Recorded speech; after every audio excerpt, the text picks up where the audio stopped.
աղետ եղավ 88-ին։ Հայաստանս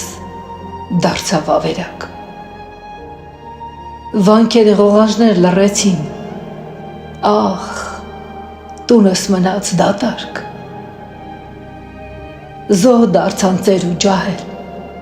երկիրս մնաց որբացած։ Մեր սրտում խորվերք են դարձել, ձեր անունները սրբացած։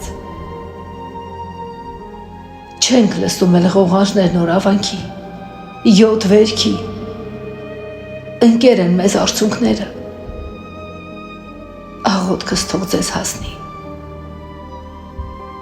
Ննջեք խաղաղ, քույր, եղբայրներ, կհիշենք ձեզ ամեն ժամ, կվառենք մատուռ ու մոմեր ու կաղոթենք քանի կանք, կխոնարհենք փունջ ծաղիկներ, շիրիմներին ձեր սրբացած, հանգիստ ննջեն ձեր հոգիներ, Աստծու գրկում լույս դարձած։